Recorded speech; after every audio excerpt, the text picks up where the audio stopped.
नमस्कार दोस्तों, आप देख रहे हैं एक भारत डेली और आपके साथ मैं हूं राम बाबू गौतम। कहते हैं कि चुनाव के पहले विपक्ष जब सक्रियता दिखाता है तो सत्ता पक्ष के पास एक हथियार होता है, एक औजार होती है, ताकत होती है और वो ताकत उसे मिलती है जांच एजेंसियों से। कभी कभी सत्ता पक्ष इसका इस्तेमाल भी कर लेता है, इसका दुरुपयोग भी कर लेता है और कभी कभी क्या होता है कि सत्ता पक्ष निष्पक्षता के साथ काम करता है। तो आज के दौर में निष्पक्षता तो आप भूल जाइए, जांच एजेंसियों का जिस तरीके से दुरुपयोग हो रहा है वो सबके सामने है।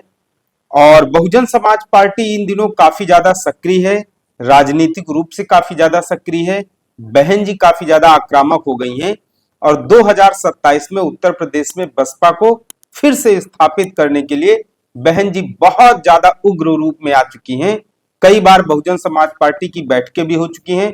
25 मार्च को फिर से बड़ी बैठक बुलाई गई है। लेकिन बहुजन समाज पार्टी की इस आक्रामकता के बीच में एक ऐसी खबर आई है जो फिर से ये साबित करती है कि कहीं न कहीं बहुजन समाज पार्टी के खिलाफ एक बहुत बड़ी ताकत और एक बहुत बड़ी शक्ति काम करती है और हमेशा वो शक्ति चाहती है कि बहुजन समाज पार्टी शिथिल पड़ी रहे, बहुजन समाज पार्टी कमजोर रहे। बहुजन समाज पार्टी जितनी ज्यादा कमजोर होगी भाजपा को उतना ज्यादा फायदा होगा। अब एक खबर आई है इस समय उत्तर प्रदेश विजिलेंस विभाग की तरफ से। विजिलेंस ने जो है वो बहुजन समाज पार्टी के एकमात्र विधायक जो हैं बलिया के रसड़ा से उमा शंकर सिंह, उनके खिलाफ विजिलेंस ने जांच कर दी है। विजिलेंस की तरफ से जो आईजी प्रयागराज हैं उनको जो है निर्देश जारी किया गया है कि वो उमा शंकर सिंह जो बहुजन समाज पार्टी के एकमात्र इकलौते विधायक हैं, उनकी जितनी संपत्तियां जितनी भी प्रॉपर्टी है वो आईजी विजिलेंस प्रयागराज जो है वो पूरी जानकारी इकट्ठा करें और वो विजिलेंस विभाग को भेजें। अब आईजी विजिलेंस ने क्या किया है कि बनारस में जितने भी बनारस के अंतर्गत वाराणसी के अंतर्गत जितने भी जो है रजिस्ट्री ऑफिस आते हैं उन सबको उन्होंने निर्देश जारी किया है कि जहां जहां ये बलिया वाले उमा शंकर सिंह हैं, इनके और इनके परिवार के खिलाफ जो भी रजिस्ट्रियां हुई हैं उनकी जानकारी भेजी जाए। तो कुल मिलाकर के पूरा विजिलेंस जो है वो एक्टिव हो गया है और बलिया के रसड़ा से एकमात्र जो विधायक हैं बहुजन समाज पार्टी के उमा शंकर सिंह, अब इनकी जो है वो जांच पड़ताल की जाएगी, इनकी संपत्तियों की जांच की जाएगी। इन्होंने 5 साल में कितनी संपत्ति इकट्ठा की है और कितना ज्यादा इन्होंने धन इकट्ठा किया है। अगर इनकी जितनी आय है उतनी संपत्ति मिलती है, उतने दस्तावेज दिखाए जाते हैं, तब तो कोई दिक्कत नहीं है, कोई परेशानी नहीं है। और अगर इस तरीके की चीजें नहीं होती, आय से ज्यादा संपत्ति मिलती है, तो उत्तर प्रदेश विजिलेंस विभाग की तरफ से प्रिवेंशन ऑफ करप्शन एक्ट जो है वो इनके बलिया वाले रसड़ा से विधायक उमा शंकर सिंह के खिलाफ प्रिवेंशन ऑफ करप्शन एक्ट दर्ज किया जाएगा। ये तो पूरी कहानी है, ये तो पूरी खबर है, ये आपने पढ़ भी ली होगी, देख भी ली होगी कई जगहों पे। इसके आगे और भी चीजें हैं वो मैं आपको बताता हूं। पहले आप ये जान लीजिए विजिलेंस ने किसके किसके खिलाफ जांच जो है शुरू की है। इसमें उमा शंकर सिंह है और उनके परिवार के जो सदस्य हैं उसमें उनकी पत्नी पुष्पा सिंह का नाम है और इनके एक बेटे हैं युकेश, इनका नाम है, और इनकी बेटी यामिनी है, इनका नाम है। तो उमा शंकर सिंह के खिलाफ जितनी भी प्रॉपर्टियां खरीदी गई उनका ब्यौरा जुटाया जा रहा है। इसमें जमीन है, मकान है, फ्लैट हैं, व्यावसायिक जो कॉमर्शियल फ्लैट वगैरह हैं और एग्रीकल्चर से जुड़ी हुई लैंड है। इन सब चीजों के बारे में जो है वो जानकारी जुटाई जा रही है और अगर इसमें कुछ मिलता है तो कार्रवाई होगी। लेकिन ये सबको पता है कि बहुजन समाज पार्टी इस समय एक्टिव हुई है और काफी ज्यादा जो है वो बहुजन समाज पार्टी के पक्ष में सोशल मीडिया पर सकारात्मक रुझान भी आ रहे हैं। बसपा की चर्चा भी इन दिनों मीडिया में काफी ज्यादा हो रही है कि मायावती एक्टिव हुई हैं 2027 में, वो के लिए वो कोई मास्टर फॉर्मूला तैयार कर रही हैं। तो एक तरफ बहुजन समाज पार्टी एक्टिव हो रही है और दूसरी तरफ आप ये देख ही लीजिए कि बहुजन समाज पार्टी के इकलौते विधायक के खिलाफ विजिलेंस की जांच लगा दी गई, मतलब जांच एजेंसी को पीछे लगा दिया गया। तो क्या कहीं न कहीं ये इशारा है कि बहुजन समाज पार्टी एक्टिव ना हो, बहुजन समाज पार्टी जो है वो राजनीतिक रूप से भाजपा के सामने चुनौती या चैलेंज ना बने। लेकिन अब तक की जो भी कार्रवाई है, अब तक की जो भी एक्टिविटीज हैं बसपा की, उससे साफ पता चलता है कि अब बहन जी रुकने वाली नहीं है।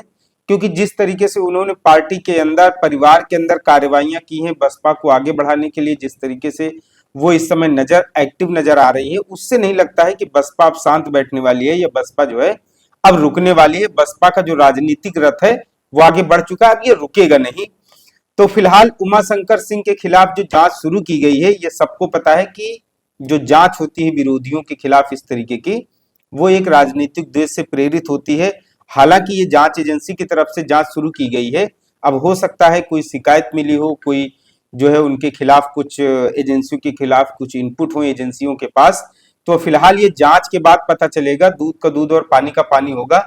लेकिन बहुजन समाज पार्टी को लेकर के इन दिनों जो चर्चाएं चल रही हैं कि बहुजन समाज पार्टी एक्टिव है, सोशल मीडिया पर कुछ लोग कह रहे हैं कि बसपा की एक्टिविटी के कारण ही जांच एजेंसी को पीछे लगाया गया है।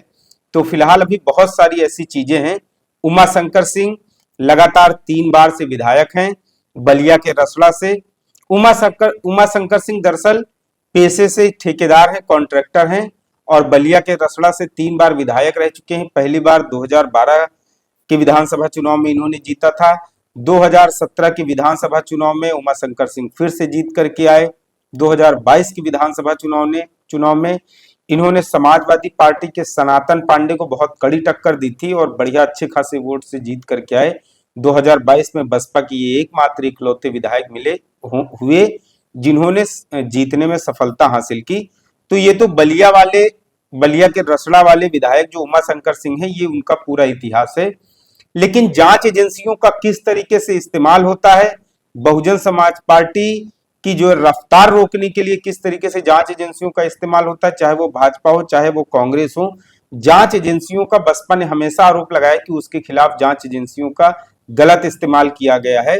और ताज कॉरिडोर वाले प्रकरण में तो सुप्रीम कोर्ट ने भी मोहर लगा दी थी कि सीबीआई ने जल्दबाजी में जो बहन जी के खिलाफ केस दर्ज किया है उसकी कोई जरूरत ही नहीं थी, एफआईआर की कोई जरूरत ही नहीं थी।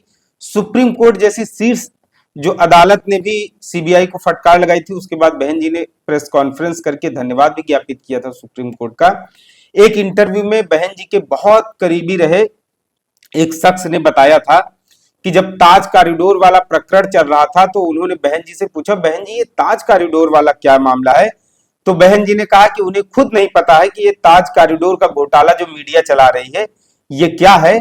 और उन्होंने दरअसल उस समय क्या था कि जब बहन जी की सरकार थी 2002 में, तो 2001 से 2002 के बीच में जब बहन जी की सरकार बनी थी उत्तर प्रदेश में, वो तीसरी बार मुख्यमंत्री बनी थी, तो यमुना नदी के किनारे आगरा में सौंदर्यीकरण का काम चल रहा था जिसको ताज कॉरिडोर का नाम दिया गया था। 175 करोड़ रुपए का पूरे काम होने थे, उसमें से 17 करोड़ रुपए जारी भी हो गए थे। लेकिन ऐसा नियम था कि 2 करोड़ रुपए से ऊपर की जो भी धनराशि होती थी उसमें मुख्यमंत्री के साइन होते थे चेक पर, तो उस पर सिर्फ और सिर्फ मुख्यमंत्री होने के नाते उन चेकों पर मायावती जी के बहन जी के साइन हुआ करते थे। लेकिन वो घोटाला हुआ भी या नहीं भी हुआ या फिर अधिकारियों ने पैसे हजम किए, क्या था, लेकिन उस समय बताते हैं कि मायावती जी का या बहन जी का जिस तरीके से कद बढ़ रहा था और एक वोट से बहन जी ने उस समय एक बार जो है अटल जी की सरकार भी गिरा दी थी। तो ऐसा उस समय आरोप लगाया जाता है कि जब 2003 में जिस समय एनडीए सरकार में थी, अटल बिहारी वाजपेयी जी प्रधानमंत्री थे, उस समय केंद्रीय एजेंसियों का दुरुपयोग करके बहन जी के खिलाफ सीबीआई ने केस दर्ज किया था जिसको सुप्रीम कोर्ट ने खारिज कर दिया था। तो जांच एजेंसियों का जिस तरीके से इस्तेमाल होता है ये कोई आज की बात नहीं है, बहुत पहले से चला आ रहा है, चाहे वो बीजेपी हो, चाहे वो कांग्रेस हो, चाहे और सरकारें रही हो। जब जब इस तरीके से कई बार होता है कि सत्ता में जो लोग होते हैं वो विपक्ष के खिलाफ इसी तरीके से जांच एजेंसियों का दुरुपयोग करते हैं। लेकिन जब लहर बन जाती है, माहौल बन जाता है, जनता जो है वो काफी ज्यादा उग्र हो जाती है, काफी ज्यादा जनता जो है वो बदलाव के लिए तैयार हो जाती है, तब न जांच एजेंसियां काम आती हैं, न फिर सरकार की तरफ से जो शक्तिशाली चीजें इस्तेमाल की जाती हैं, सब एक भी चीज काम नहीं आती है। और उस समय जनता जो है वो बदलाव के लिए तैयार हो जाती है। 2027 में ऐसा लग रहा है कि जनता शायद इस बार बदलाव के लिए तैयार हो चुकी है। बहुजन समाज पार्टी जिस तरीके से तैयारी कर रही है उससे जरूर कहीं न कहीं लग रहा है कि जमीनी स्तर पर जो है वो हलचल मच गई है। और बलिया के रसड़ा से बसपा के विधायक उमाशंकर सिंह के खिलाफ जांच चुनाव के पहले ये बताती है कि कहीं ना कहीं जो है वो जमीन पर हालात खराब हो रहे हैं। चैलेंज जो है सत्ता पक्ष को नजर आ रहा है और बहुजन समाज पार्टी अपनी जमीन मजबूत कर रही है। तो फिलहाल विजिलेंस ने बसपा के विधायक के खिलाफ जांच शुरू कर दी है और अब देखना है कि विजिलेंस को इस जांच पड़ताल में कुछ हाथ भी लगता है या फिर ये जांच हवा हवाई साबित होगी। आपको ये एनालिसिस, ये स्टोरी कैसी लगी कमेंट करके जरूर बताएं। आपसे अपील है एक भारत डेली को शेयर और सब्सक्राइब जरूर करते रहें। धन्यवाद।